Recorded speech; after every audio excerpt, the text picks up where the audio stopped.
ইল্লাল্লাহ, সবাই লা ইলাহা ইল্লাল্লাহ, লা ইলাহা ইল্লাল্লাহ, লা ইলাহা ইল্লাল্লাহ, লা ইলাহা ইল্লাল্লাহ, লা ইলাহা ইল্লাল্লাহ, লা ইলাহা ইল্লাল্লাহু মুহাম্মাদুর রাসূলুল্লাহ সাল্লাল্লাহু আলাইহি ওয়াসাল্লাম। প্রত্যেকে নবীজির মহব্বতে দরুদ ইব্রাহিম পড়ি।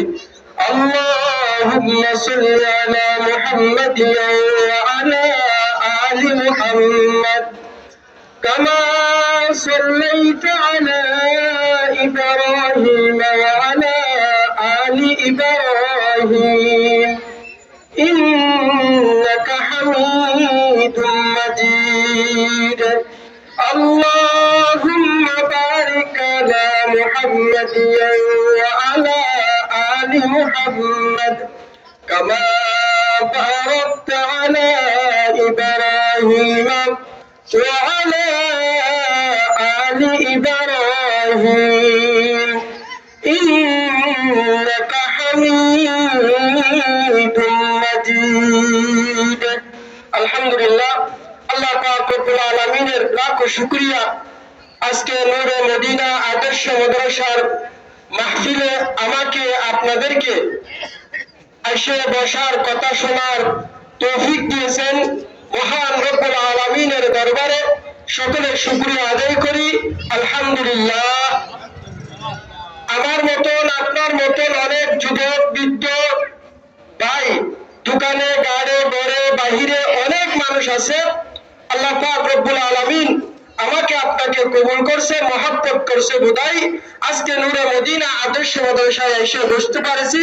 আল্লাহ পাক রব্বুল আলামিন বলেন, যারা এরকম কোরআনের মাহফিলে, হাদিসের মাহফিলে, জান্নাতের বাগানে বসতে পারবে, এটা হচ্ছে আমি আল্লাহ তাদেরকে মায়া করছি, আমি আল্লাহ তাদেরকে দয়া করছি, আমার রহমতের উসিলায় এখানে বসতে পারেছেন। আল্লাহ পাক রব্বুল আলামিন অবশ্যই আমাদেরকে ভালোবাসেন, সেজন্য আল্লাহ পাকের ভালো কাজ করার তৌফিক তাদেরকে দিয়েছেন। যাদেরকে আল্লাহ ভালোবাসবে তাদেরকে আল্লাহ দিয়ে থাকেন। আল্লাহ পাক রব্বুল আলামিন আমাকে আপনাকে মুসলমান বানাইছেন। আল্লাহর কাছে কোন সময় আমি বলি নাই আল্লাহ আমাকে আপনি মুসলমানের ঘরে মুসলমান বানাইয়া পাঠায়েন।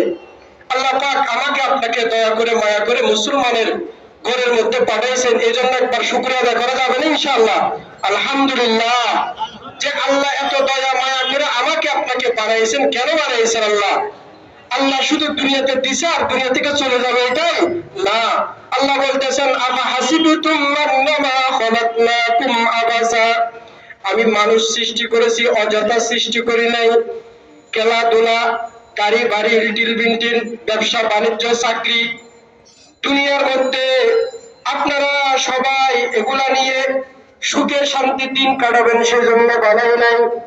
আল্লাহ বলেন, ওয়ামা খালাকাতুল জিন্না ওয়াল ইনস ইল্লা লিয়াবুদুন, আমি মানুষ এবং জিন জাতিকে সৃষ্টি করেছি আমি আল্লাহর ইবাদত করার জন্য, গোলামি করার জন্য, আমি আল্লাহকে স্মরণ করার জন্য, আমি আল্লাহর নিয়ামতের শুকরিয়া আদায় করার জন্য।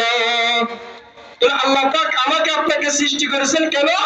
আল্লাহ পাকের গোলামি এবং ইবাদত করার জন্য। আমরা কি ইবাদত করতেছি, করতে পারতেছি? ও দুনিয়ার মুসলমান ইমানদার আল্লাহর গোলাম, আল্লাহ পাক রব্বুল আলামিন আমাকে আপনাকে সৃষ্টি করেছেন। এই দুনিয়াতে সারা জীবন আমি আপনি থাকতে পারবো না। বড় বড় জাহেল, বড় বড় বদমাশ, বড় বড় কাফেরের লিডার যারা ছিল নবীদের জমানায়, তারা চাইছিল সারা জীবন আমরা রাজত্ব করব, এই দুনিয়াটা আমাদের হুকুমে চলবে।